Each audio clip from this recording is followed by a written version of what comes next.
Hello, friends. I'm Flora speaking out. Thank you for joining me.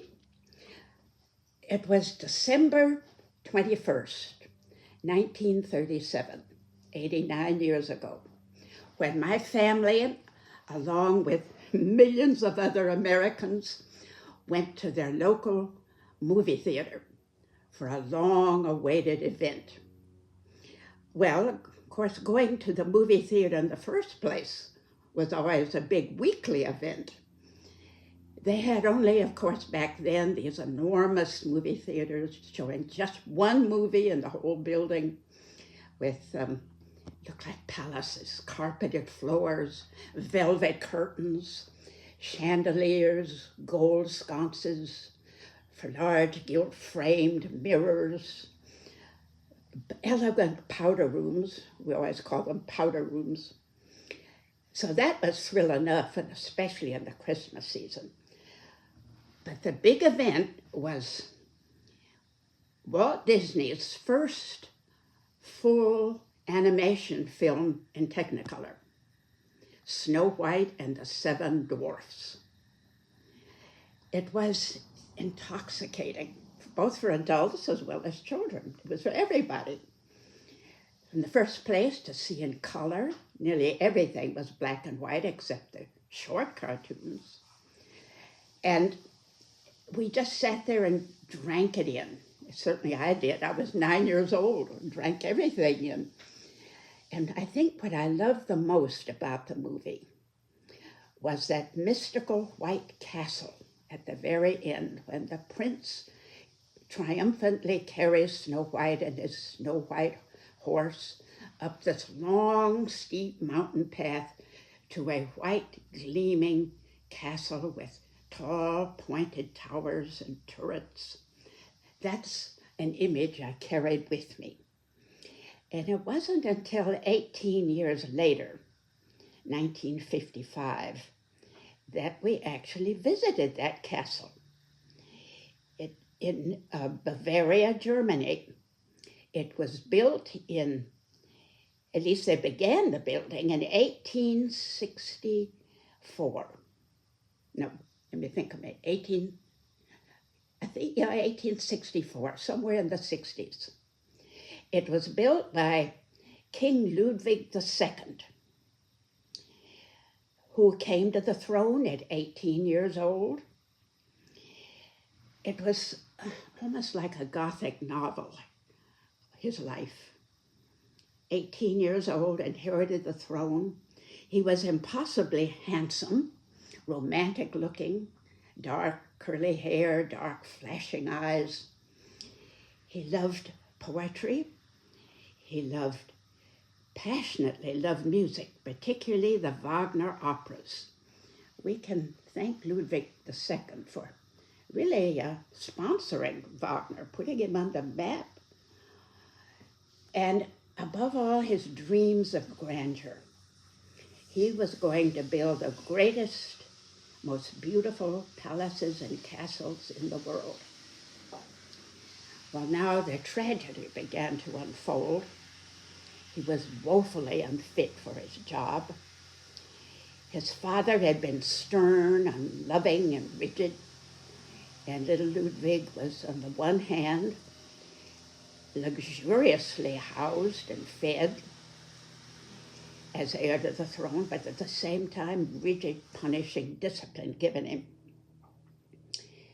His father cared only that his son be perfect in every respect.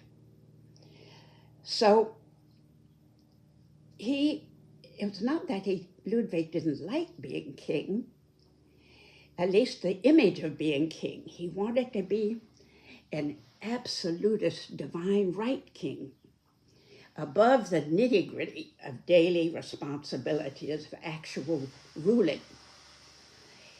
He hated being accountable to a constitution. He hated being accountable to a parliament. It was by then, you see, in the late 1800s, already a constitutional monarchy, not an absolute one. He couldn't stand that. So he increasingly withdrew into his dream world. He built 3 enormous palaces, each one a different form of architecture, but his favorite one was this one from which the Snow White Walt Disney took its inspiration. The great white Gothic building built on a tall rock pinnacle, just like it looked in the movie, called Neuschwanstein, the new Swan's Rock. And he was to be the romantic Swan King. You've probably seen pictures of it. Some of you may have visited it. You've certainly seen it on calendars. And inside, fabulous furnishings, and all the mirrors, chandeliers, all the rest of it. But the main thing were all the walls of the main rooms had brightly painted frescoes of the ancient Nordic legends, the Siegfried story that Wagner put to music, all over the walls, so wherever he looked, he could see his own concept of who he wanted to be. Yes, he lived in that castle alone, except for servants. He didn't want to see too much of the servants either. He had his food brought up to him by an elevator, so he didn't have to see the servants. He never had his court there. I'm not sure he ever really had a court. He was happy by himself. And there in this romantic castle where he lived solitary and supreme, he would bring the whole opera cast from Munich into this castle to perform full-length, usually Wagnerian operas, with he the only audience, quite literally. Well, in building his castle, he bankrupted himself. He said he was going to do it with all his own money, but he ran out of money, bankrupt, took vast loans, and after a while, he began demanding that Parliament give him government money, which he promised not to do. Well, after 22 years of his increasing chaos and total futility as an actual ruling king, the Parliament got fed up with him, declared him mentally incompetent, put him in an institution, and he drowned himself the next day, taking his psychiatrist along with him into the lake. I'm sure you're seeing what I'm getting at here, these eerie similarities. A boy with a rigid, demanding father who cared only about winning, his only dreams of an absolutist ruling, resentful of a constitution and a parliament. Yeah, bankrupting himself several times, then demanding government money. Of course, our President Trump surrounds himself with people, unlike Ludwig, but actually he's living in his own bubble, his own world, his own echo chamber, surrounded by beautiful pictures of himself as a genius, as a hero, as a warrior, as a peacemaker, as Jesus. In his heart only to himself. And his earthly immortality is not so much his footprint on Washington, D.C., as his boot stamp, this ballroom that he swore he would pay for by himself and donors. All right, he's asking $400 million from the government that we and our taxes pay for, which he promised never to do.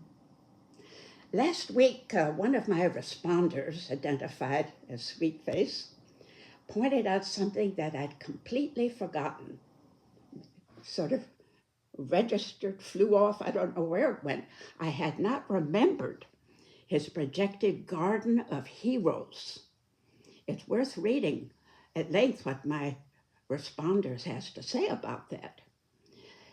Apparently, it's in this enormous garden and amphitheater to be built on the banks of the Potomac River with 250 life-size statues of heroes, men and women that he considers worth immortalizing.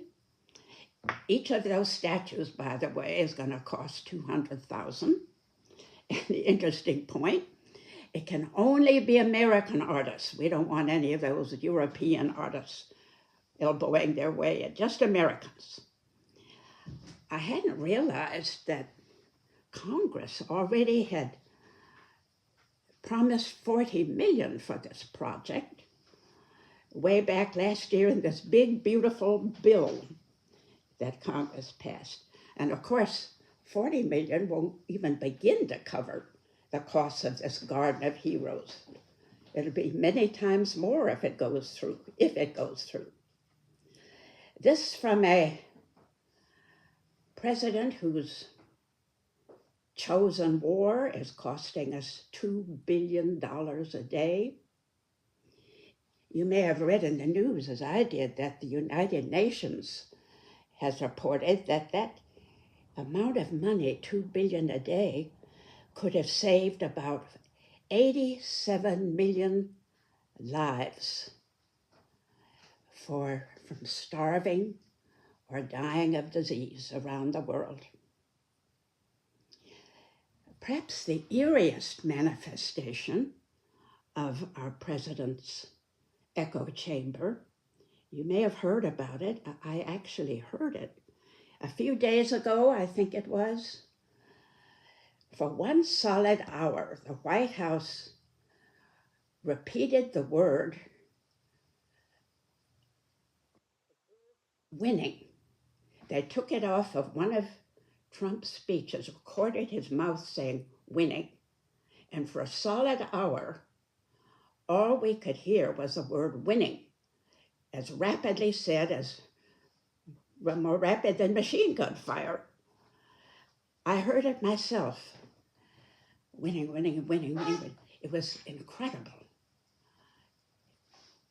He wants, that's a word his father made him impress upon his heart, life and brain for his lifetime. That's the word he would like all of us to believe, all the facts to the contrary, winning.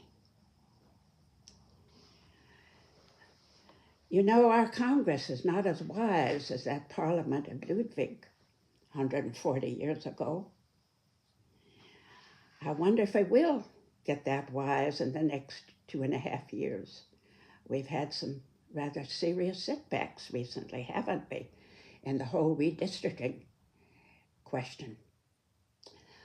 But as I think of that, I'm also thinking of the large numbers of people who are beginning to realize how we've been lied to, how we've been gaslighted. You will remember that apparently after the attack on Pearl Harbor, December 1941, one of the Japanese leading admirals said thoughtfully, "Sometimes I wonder if all that we have done is just awakened a sleeping giant." I'm sensing that the sleeping giant of the true, real America is waking up, reclaiming what had made us great to begin with and will someday make us great again. The DEI, diversity, equality, and inclusion. Equality and inclusion. That was the foundation and will be again of our greatness. Interesting, by the way, that DEI those letters put together as one of the Latin names for God. Let's keep waking up. Thank you very much for being with me. See you next week.